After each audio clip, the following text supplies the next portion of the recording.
My name is David Chikansky. I'm a portfolio manager here with the Title Financial Group. We are the ETF think tank, and very pleased to have Gary Brode on the show today. Lots of exciting stuff on GameStop Thursday.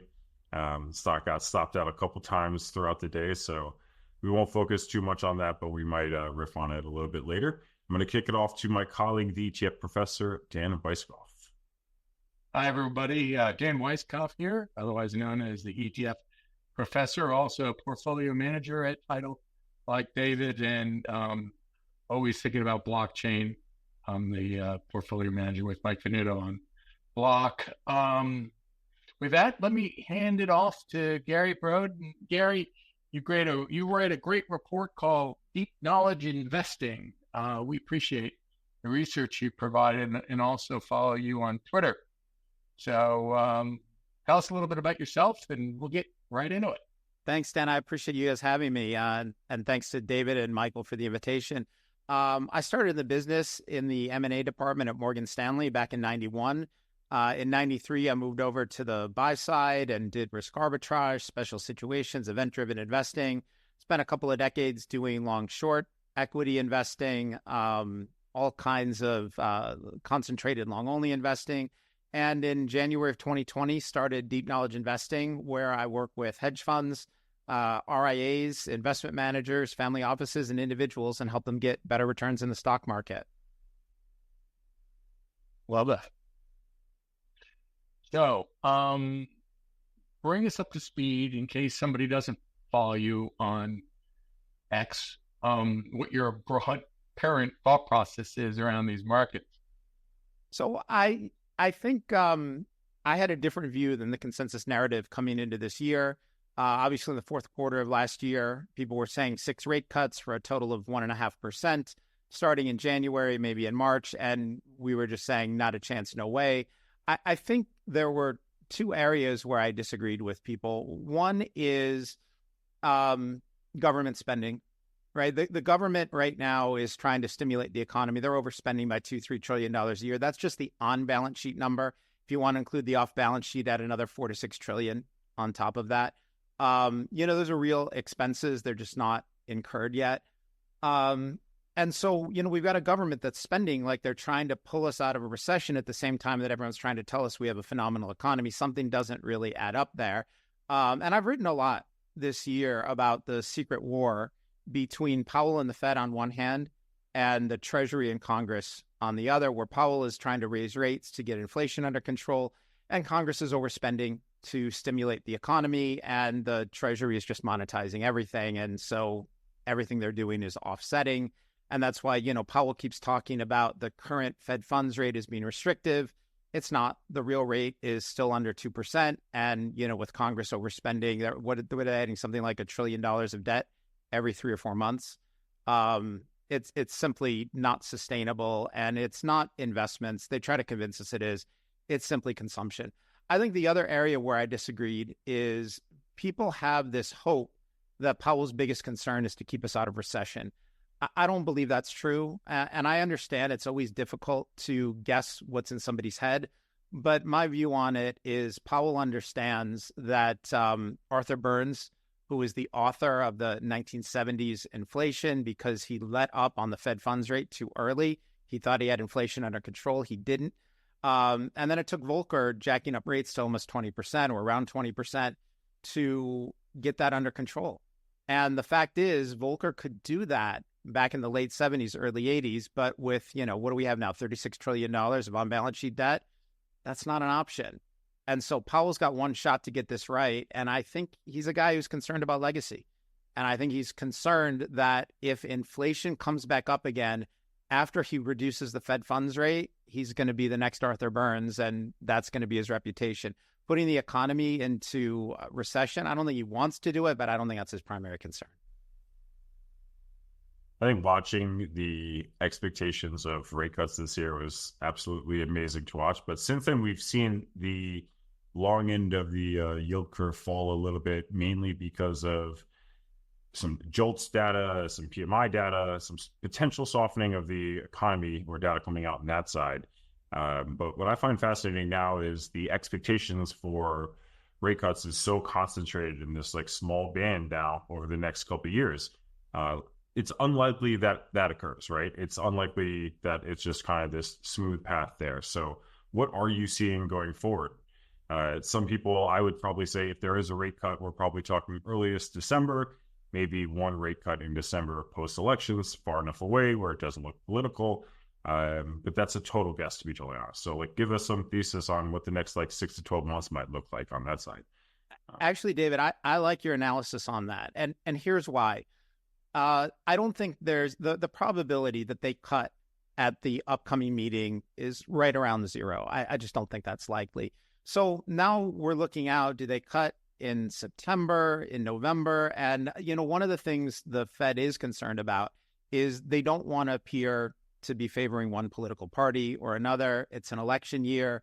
Changing rates, right before an election. The truth is they could change rates in September and it's not really going to affect the economy a whole lot, but it will make the Fed look political. It'll make them look like they're favoring one party or one candidate over another. Whether they do or not is irrelevant. I think they don't want to appear that way. So once we get out past June, I think if they want to cut rates or change rates, they're probably looking at December. And at that point, it's just not going to be that big. Like the circumstances where they'd be cutting 75 basis points in December, we'd be in a massive recession. That's not going to be good for stocks, right? So people who are looking for rate cuts to bail them out of their portfolios or to blow up another asset bubble, the circumstances where they make a big cut all at once, those aren't circumstances where stocks are going up. So some of this he doesn't control, right? Let's be honest about it. What's happening in Japan will influence potentially, the dollar and global economy, right? Talk to us a little bit about Japan and how they're managing rates right now and what the implications are for us as well here in the U.S. Thanks, Dan. So I actually owe a big thank you to Michael Gayed on this. I started writing and speaking about the issue in Japan in October of 22, and Michael hosted me the first Twitter space I did with him. It was Twitter then, so I can say that. But the first Twitter space I did with him was an hour of talking about the situation in Japan. That was, more than a year and a half ago. And so I owe you guys a huge thank you for, helping me get that idea out there. Basically, Japan is trapped. What they did was they kept rates below zero for almost a decade.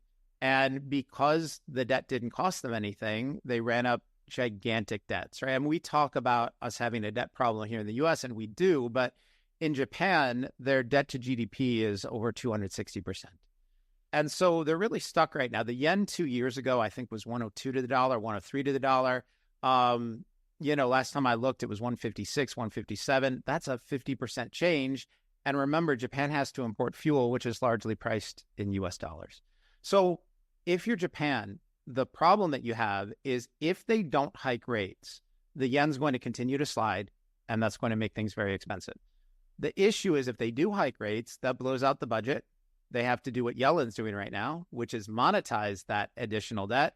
More currency creation leads to more inflation. So no matter what happens, they have a bit of a problem, and they've been slow on it. You remember, what was this, like 2 months ago? The Bank of Japan, they came out, they made a big deal of saying, we're going to raise rates, we're going to go positive. And then what they do, they raised rates by 10 basis points, and the reference rate was between 0 and 0.1%. And the market laughed at them, right? The yen did not move on that. And then what they tried to do, they threw tens of billions of dollars at trying to defend the yen. And, for people who aren't following this all the time, what that means is Japan took their foreign currency reserves, they own dollars, they own euros, and they sold other currencies and used that money to buy the yen. And so what that would do is it would raise the value of the yen, like 2 or 3 or 4 yen against the dollar. And that would typically last somewhere between 24 to 48 hours, which is not great because you're just blowing through foreign currency reserves, but they're not addressing the issue. They're not addressing the underlying issue. And I think that's their problem. And for people who think I'm picking on Japan, I'm not. I think we have the same problems here in the U.S. I think, with our debt, we're kind of trapped at the moment as well. And so, I'm hoping Japan finds a way out of it. But I think they're going to need to raise rates, and that's going to create more of the same problems they're trying to avoid. So we know a lot of folks here in the U.S. particularly are overweight with the home bias in the U.S., right? And we're trained as most investors to invest broadly, strategic allocators, 60/40. Do you think we're headed for a situation where people start being more targeted with which country exposure they want? Because people really don't want China, for better or for worse, right now, right? But people do want India. Right. So, you would maybe say that Japan is not a great place, or maybe you think it is a good place. But we can now, with ETFs, target our portfolios much more than we used to. That's absolutely true. And things that, when I started in the business, the idea of buying, an ETF for a country or a sector in a country, that really wasn't so much of a thing. I think you were talking about China. The issue there is not only regulatory, it's accounting. I think you're right. India is potentially interesting. The other thing too is you're right. People, they like to invest in what they know. And right now, people are largely comfortable being here in the U.S. We do have some, whether the economy is good or not, we do have some phenomenal companies here. And the regulatory framework is such that people have a great degree of confidence. And, certainly there is fraud, but it's relatively rare. And the way we know that is every time it happens, it's a big deal. Along those same lines, though, you are highlighting the risk of a recession. And people forget recessions aren't necessarily the worst thing in the world. It's a question of how deep is the recession, right? When you look at Japan, their equity market has done very well, putting the currency issue aside, right, for a second.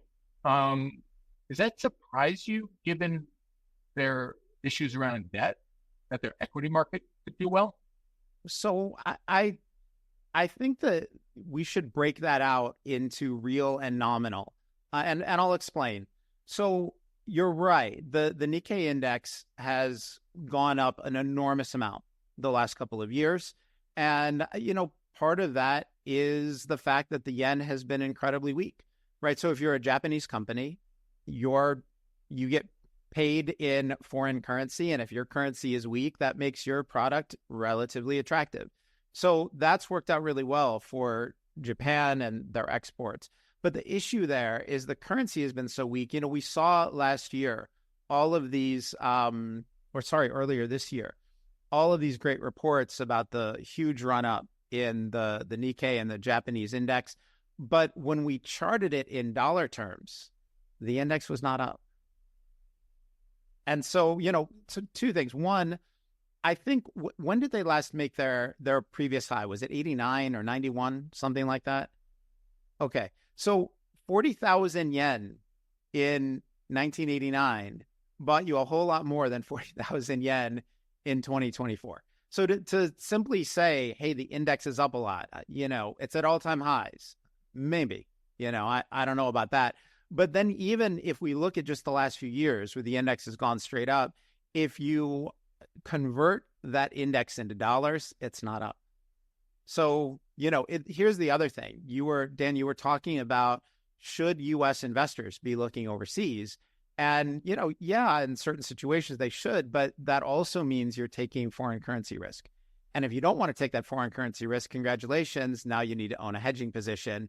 And, so you're going to buy the Nikkei, short the yen, and, if the Bank of Japan raises rates, you just blew out the hedge on your trade. So no matter what you're doing there, you're taking a lot of event risk, particularly in that currency. Can we move over to employment and talk a little bit on that side? Because we have this unique environment of overall pretty strong wage growth. As you and I briefly discussed before the call, a little bit of a K-shaped economy where it's benefiting some more than others, those who had assets to go with a pretty strong income as well. But it's unlike other traditional cycles. So some combination of decent wage growth with a bifurcated effect and also a bifurcated effective type of labor between full-time employment and part-time employment, with a lot of rise in part-time employment. How does this unwind? Because whether this ends up being more inflation or deflation, it's definitely something people haven't really seen in the U.S. in the last 30 years. So playing it out from a macro perspective is the difficult part. So, yeah, I think our employment numbers are. I actually used to feature the employment, and we read a weekly piece called "The 5 Things to Know in Investing" this week, and I regularly had the employment reports, and every week, every month, there's information. The numbers we're getting are so unreliable that I just stopped covering it. The numbers are clearly made up. What was it earlier this year? The Philadelphia Fed realized they'd overstated employment by something like 800,000 jobs. So let me just start by saying I don't believe any of the employment numbers, but if you do believe them, there are a couple of issues that we see. One is there's been no full-time employment growth in years. All of the growth that we have is part-time employment. That, combined with the fact that the unemployment rate has been largely unchanged, leads me to a conclusion here. So people keep telling us that we have this great economy and unemployment is low and the employment market is great. Okay, fine, but we don't have more people working. The same people are working more part-time jobs to make ends meet. And, on one hand, listen, great that people are working, great that they can find jobs, but I don't know that people who have part-time jobs taking on second and third part-time jobs to make ends meet is indicative of a strong economy. Right? I don't know that we look at that and start throwing a parade and saying this is terrific. The other thing I'd point out is the statistics are starting to come out. There's been no growth in employment for people born in the United States in about 5 years.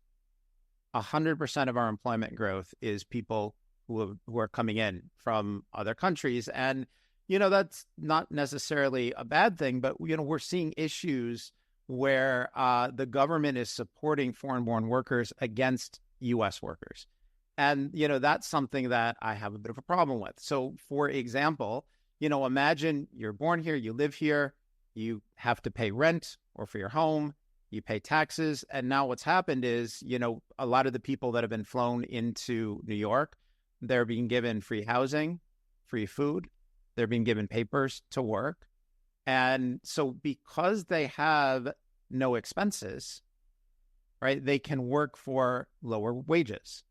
And, that's great if you want to hire service people. That's terrific, right? If you're hiring labor, that's a really nice thing. But there's something to me that's wrong and unfair about the government basically using foreign-born workers and supporting them so that they can compete with domestic workers at lower wages. Again, I think the numbers that we're seeing are not indicative of a strong economy. And, I realize some of the stuff we're talking about here, or that I'm talking about here, may be contentious because the issue of immigration is a political issue and people get really charged. But I think it's okay to express a concern for the people who were born here and live here and pay taxes and who want to compete on an even playing field for jobs. Dan, just one comment on to the riff off that, and then I'll pass it on to you. I think at one point in 2008, one of the GDP numbers got revised as far backwards as 18 months after it actually occurred. So, all of this could be a moot point in 12, 15 months from now. So, Dan, take it off. That's a great point, and it really is. So you're Gary, you're painting a pretty bleak picture, right? And I'm not going to say that you're wrong. The statistics are in your favor for sure. Was there a period of time where you were more optimistic? And because the debts existed, right, for a while, what led to your change of view? So I don't know, Dan, that I've had a change of view, and it's really important to point out that one of the things I see is when I see issues in the economy or in finance, that I disagree with, or that I think are negative, or I think are taking us in a bad direction. I pointed out, people often act like I'm cheerleading for that to happen, that I want it to happen, that I have influence and can make it happen. None of this is true, right? I think I see what I see. But one, don't get mad at me. I do not have the power to cause these things to happen. No. Two, I think a lot of what's happening is not good. I'm not cheerleading for it, but it's really important.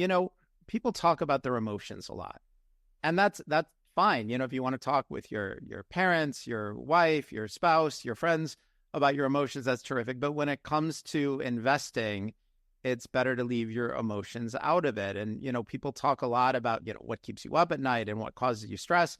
For me, whether I think it's a good market or a bad market, a good economy or a bad economy, it's my job to find ways to make money from it, to take the people who subscribe to Deep Knowledge Investing, my partners, my clients, my subscribers, and help them get through it and help them protect their homes, their nest egg, their retirement, their portfolios, or even make money from these things. And so, listen, would I prefer that things would be different? Of course, but it's my job to come to work every day and say, okay, things are the way they are, whether I like it or not. I can't change that.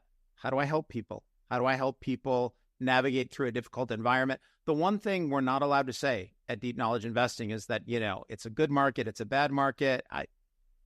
We can't do anything about that. It's our job to find a way to help people and to make money no matter what the conditions are. So I don't think I'm optimistic or pessimistic. I think I'm a pretty sunny person who just sees things the way they are and tries to make it work. So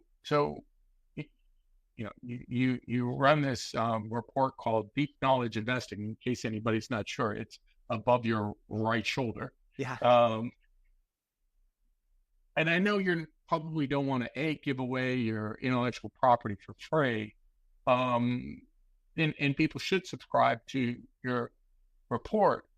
But what are you saying that, just broadly speaking, how people should invest? I mean, frankly, I've gotten the bond market wrong for 40 years. I've always been very, very short.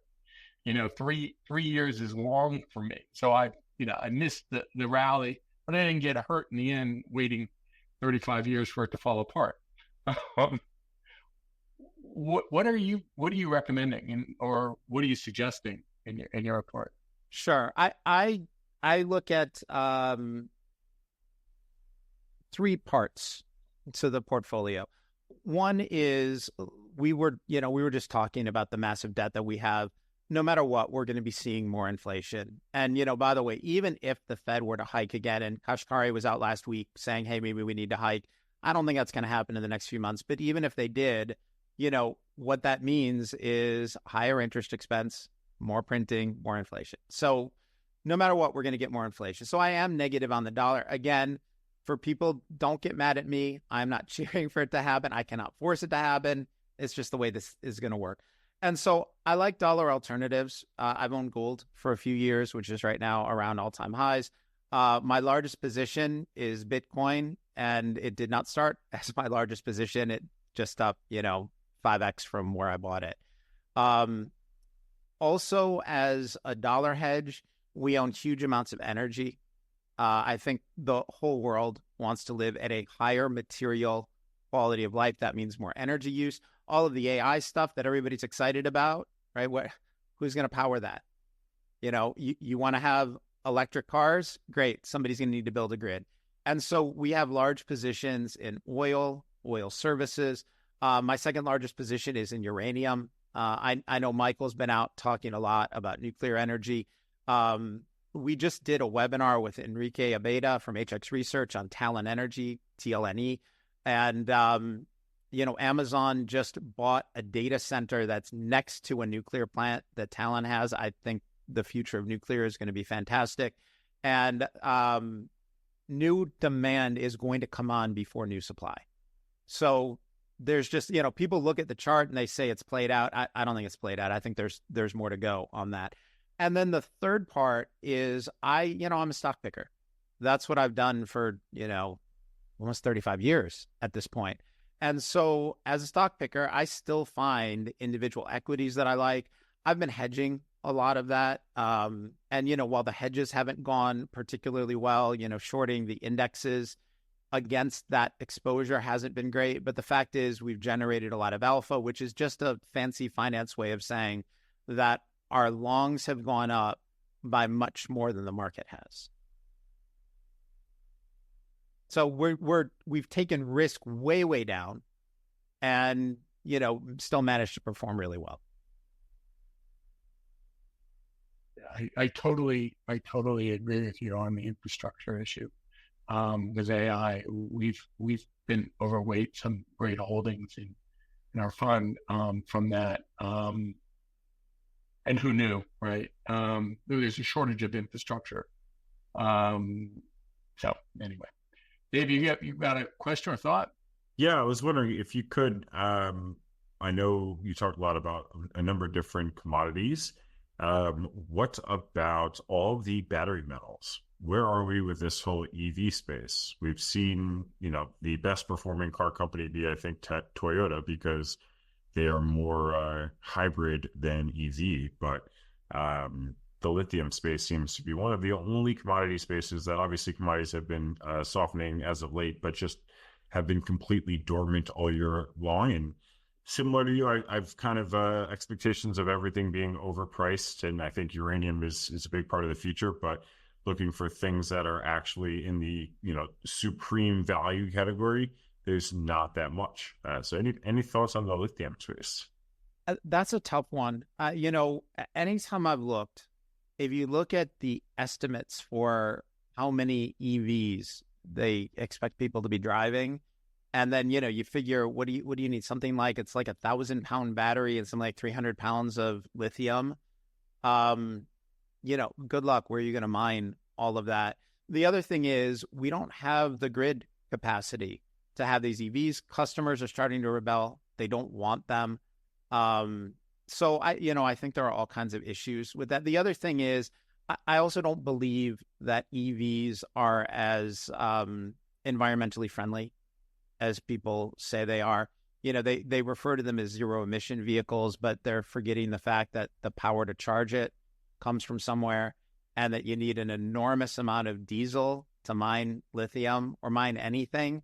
Or they're not using battery vehicles as mining vehicles. Those are all gigantic diesel engines. And then, mining rare earth elements, mining things like lithium, that is horribly environmentally damaging. The reason people here don't think about it, and they think about it as being very clean, is these things take place in China, which has relatively no environmental controls, or in Chile, where they have other concerns. And so, if we had lithium mines here in the country, I guarantee you the photos of those things would be in the newspapers, and people would be saying, what in the world are we doing? So last week, David and I were on with Ron and Sana, and the Trump verdict came down. And for me, it was a little bit of a moment in time that we could share. I'm not going to ask you about your political views, don't worry. But is there a positive outcome from the election in the way of which presidential candidate, assuming the obvious takes place between Trump versus Biden, where the economy is boosted by one or the other, in your view? I think the one of the things President Trump did really well in his first term, in his only term, however you want to phrase it, was reduction of regulation. I think he took something like 20,000 regulations out of the Federal Register. I'm a huge believer that businesses in this country are overregulated, and it's a gigantic problem. My dad is a financial planner, and every time I talk to him, he tells me his workload for lower and lower fees goes up and up. And it's not more time spent helping his clients or serving his clients. It's just complying with an overload of regulatory requirements. And everyone I talk to feels crushed by this. And so, I do think he was very good on that particular issue in that first term. More importantly, I think the key thing that the United States needs to do is we need to cut the budget. We need to spend less. I know Michael has written about that on Twitter or X a lot. I agree with him on that. And, the unfortunate thing is neither candidate for president, neither party has any plans to cut spending. Spending only goes up. And, there's misperception. Yeah, every time I say we need to cut spending, people always say, oh, yeah, so you're on the Republican side and you hate Democrats. No, both parties overspend. It is clearly a bipartisan problem. Take a look. President Bush was a big spender, and then Obama blew out those budgets. And then, President Trump ran and people said he's going to be a conservative. He wasn't. He spent more than Obama. And now, the budgets have gotten even larger. No combination of Republican in the White House or the Senate or Congress, no one has any plans to cut spending. It's just not going to happen. So, one of the things I've told people is we can't vote our way out of this problem, not with the candidates that we have, not with the two parties that we have. Nobody has any plans to cut spending. And so, again, that doesn't make me pessimistic. It just means I see it for what it is. So everyone prepare for more inflation. That's what's coming.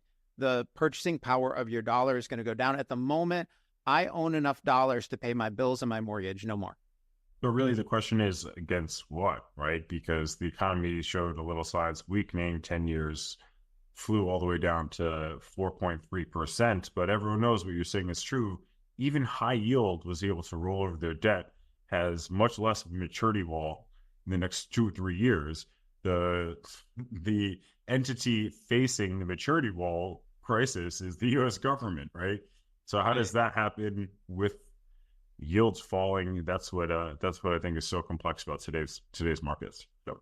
Yeah. So regarding yields falling, at which part of the curve? The other thing, we were talking about this earlier. One of the things that Yellen is doing, Treasury Secretary Yellen, is when she rolls over the debt, she's doing so for shorter periods of time. And so, think this through for a minute. Imagine we have debt that comes due and we roll the debt.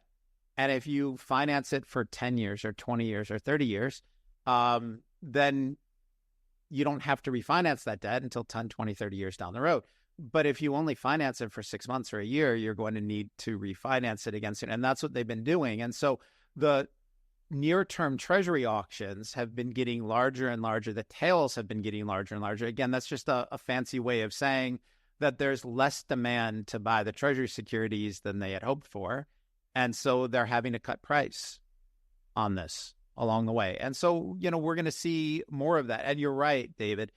It's been a situation where, it's nothing goes to heck in a straight line, right? And I don't know. And, we certainly could have a situation where, every other country cuts rates first, the dollar gets stronger, right? And things go in a different direction. I think that's a temporary thing. It's hard to know exactly where we're going to be a year from now, but it's really easy to see where we're going to be 5 to 10 years from now. And to your point, I find that the majority of people are hoping that inflation is going to go down and be under control, but there isn't real evidence that that's going to happen. That's the problem. It's like they've got confidence because of the near-term statistics of late, which maybe revised, right?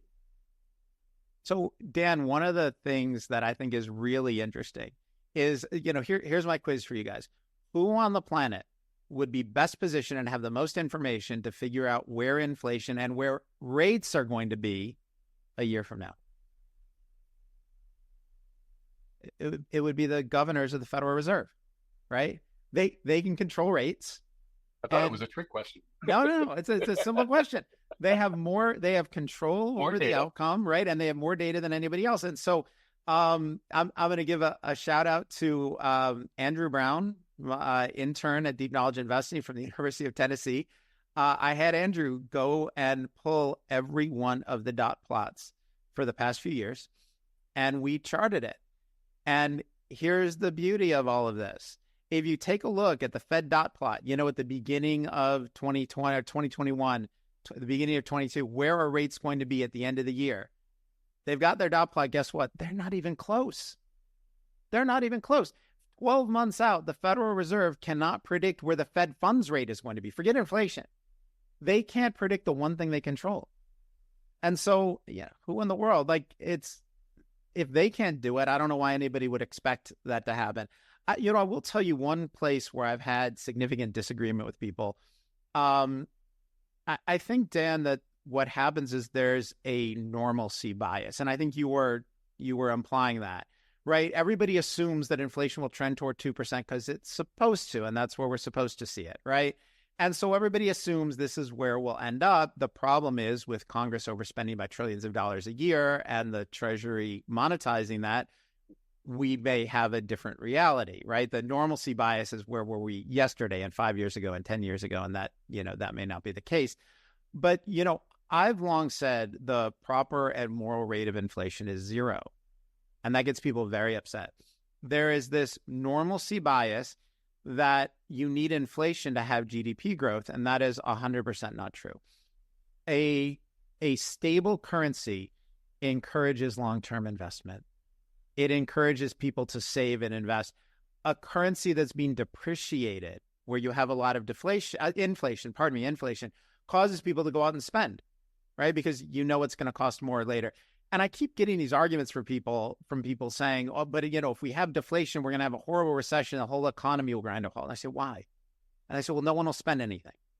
Okay, that is completely not true, right? And for everyone listening to this, think about everything you've spent money on in the last year. So either rent or your mortgage, your home.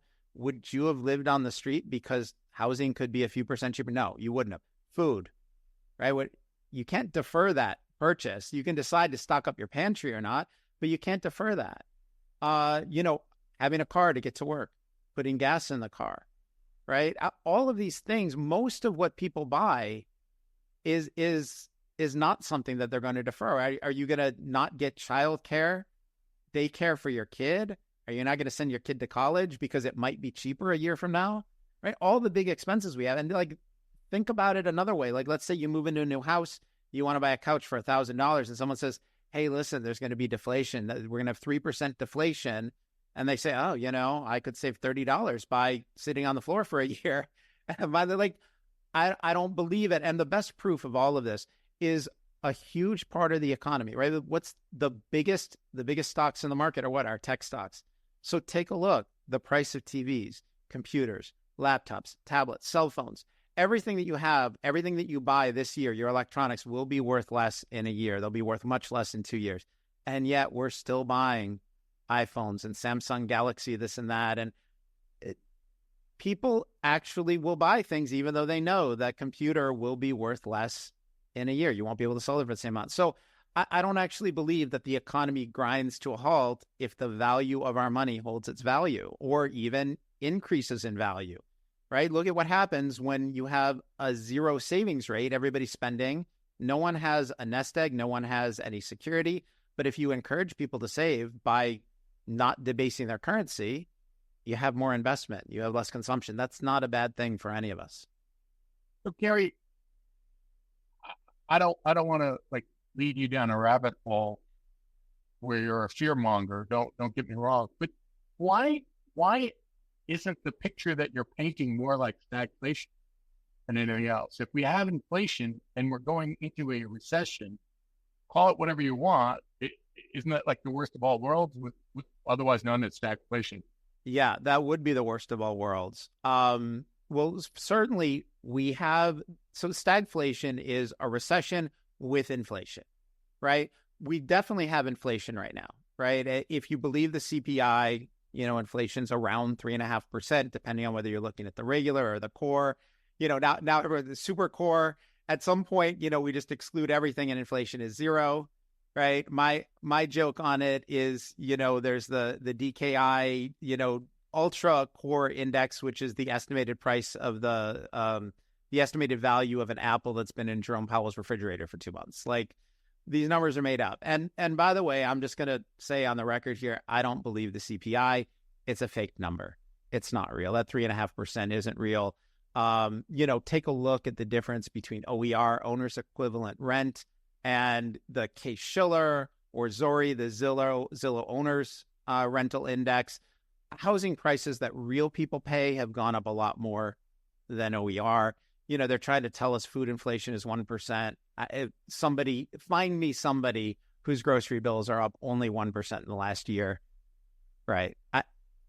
I don't actually, that actually might be, sorry, but Michael Guyot. Right. But he stopped eating. Guys, I think he eats once a month now. Right. And the thing I can't figure out, like, he doesn't eat for a week, and he'll tweet, just got back from the gym. I'm like, how you haven't eaten in a week? How are you lifting weights? I don't get it. He's superhuman. The hardest working man in finance, definitely. Just to play devil's advocate on the inflation point, the other side of it is that a lot of the sticky high numbers are backwards looking payment, insurance, auto payments, things that are reactionary to rates rising over the last 12 months.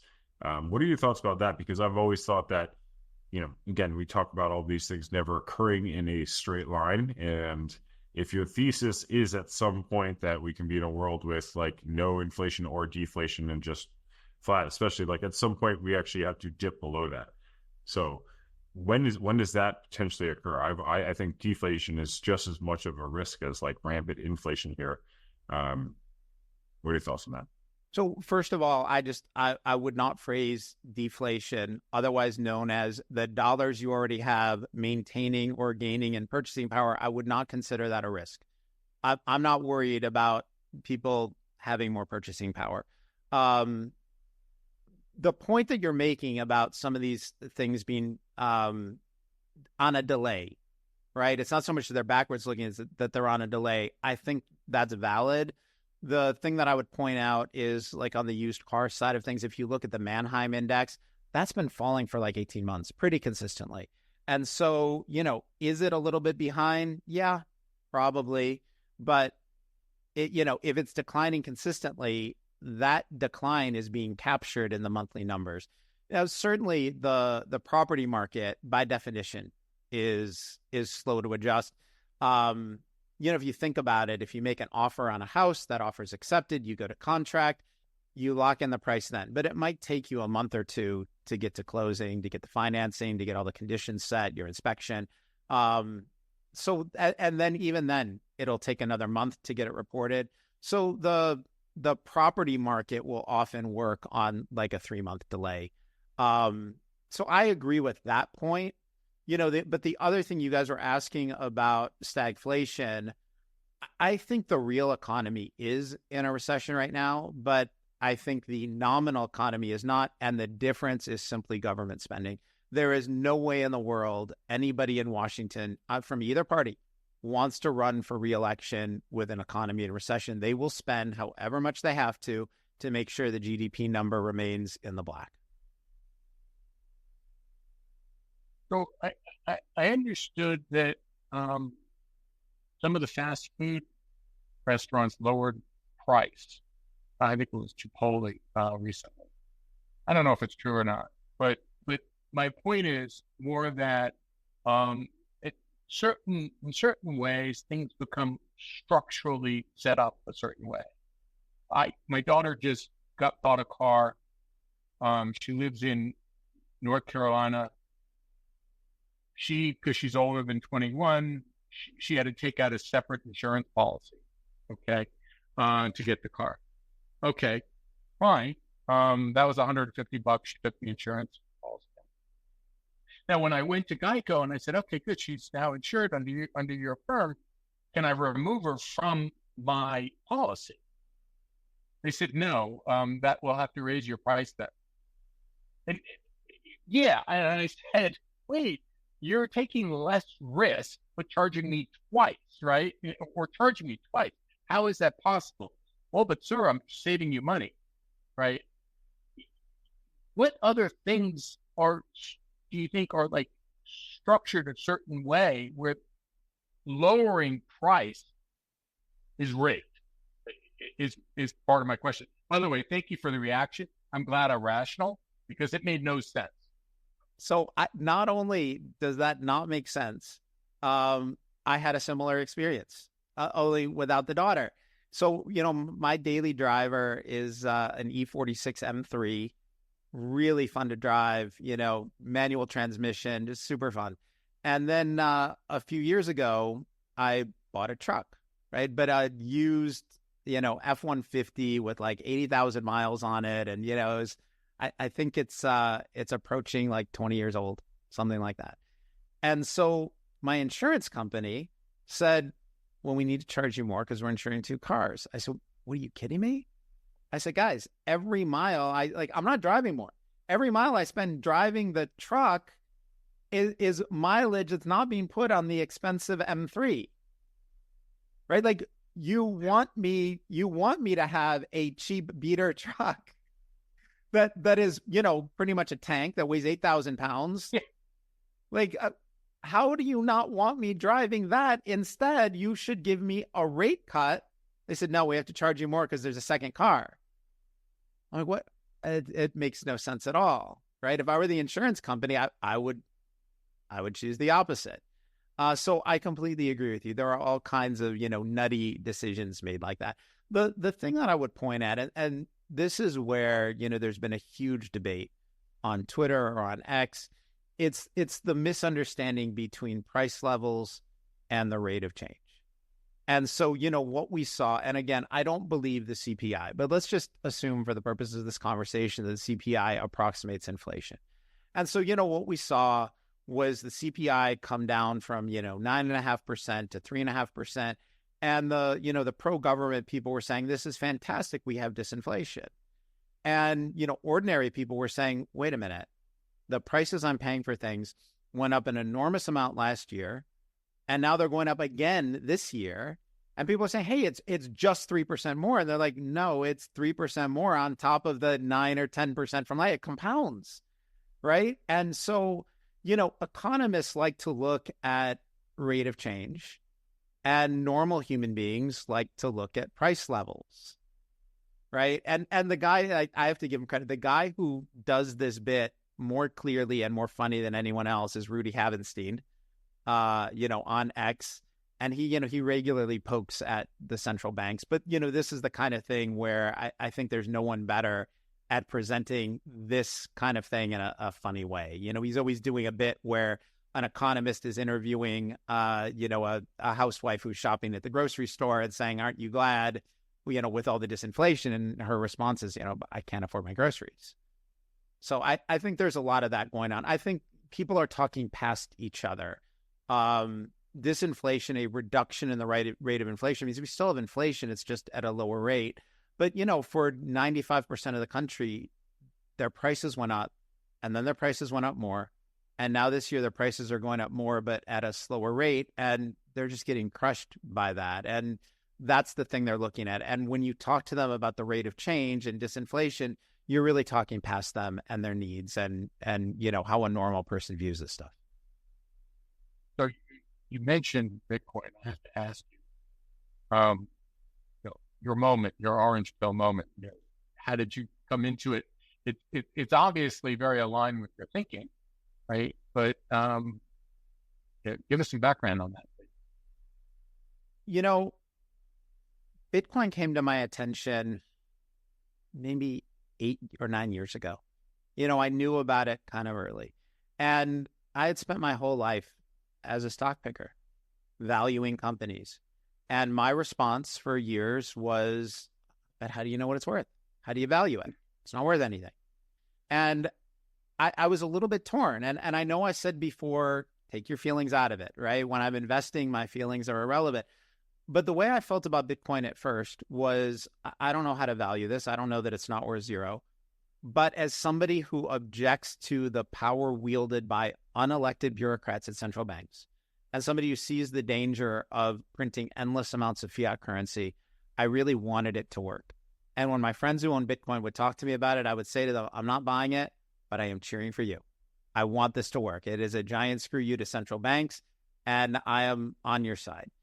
And, then we got into 2020, and I saw the government taking $6 trillion, and they went full helicopter Ben, right? Ben Bernanke, about a decade ago, was talking about, if you needed to stimulate the economy, you could just throw $100 bills out of a helicopter.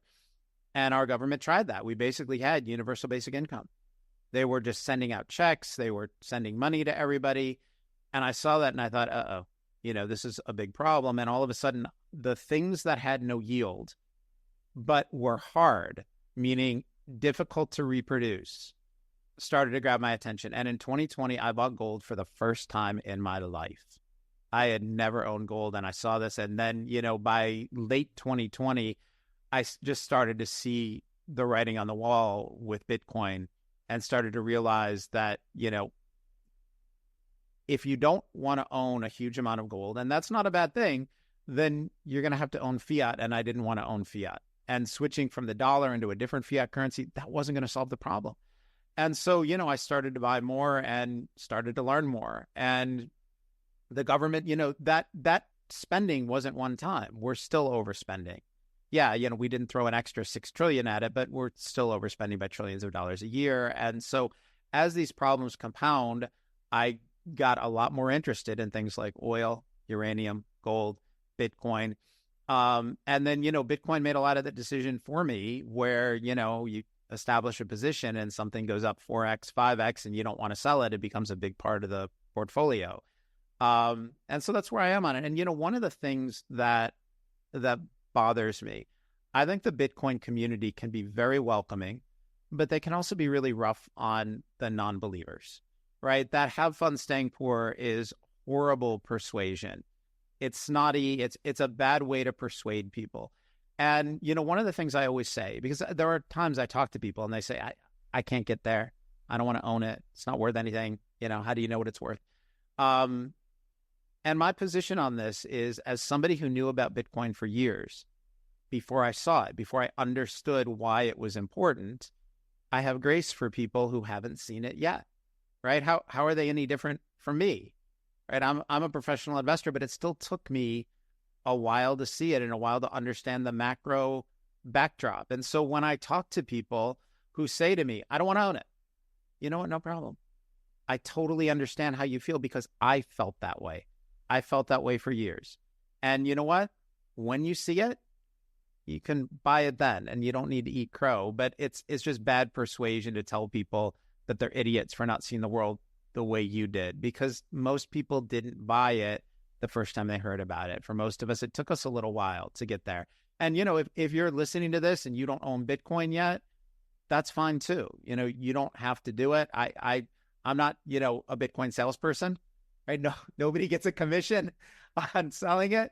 But the thing I will tell you is, if you come around to it later, that's okay too. I don't think you missed it. Right? People saw the run up from 15,000 to 70,000, said, oh, I missed it. You didn't miss it. And it's okay. There's nothing wrong. You're not going to be poor because of it. And you can buy it now, or you can buy it a year from now. But whenever you see it, whenever you understand it, that's okay. People should extend the same grace to others that I extended to myself. Once I saw it, I didn't think, oh, I'm an idiot. I thought, oh, wait, this is really an opportunity. So there's my counter to you guys calling me pessimistic. I'm, a happy person here. It's funny. I remember when I was first starting in the business, brokers would call me and they would say, oh, I think you should buy this penny stock. And I'd say, no, I'm not interested. Wait, you don't like money? Would be the response. Yeah, right. I mean, come on, stop. There's no guarantees in life. And by the way, Bitcoin will go down. I don't know when it goes down, but it will go down. Well, I'll tell you what, it went from when I owned it, it ran up to 67,000 and then ran back. I think it broke 15,000 on the downside. And not only did I not sell, I didn't panic. I didn't get upset. I didn't sell it. People would say, how much have you lost? Nothing. What do you mean nothing? One Bitcoin is still one Bitcoin, right? It's like we've had inflation. You have $1,000 in your bank account. How much did you lose? Nothing. I still have $1,000. Oh, okay. Right. It's the same thing. But what we did then was, at the time, this was before the ETF approvals, Grayscale, GBTC, was trading at like a 25-30% discount.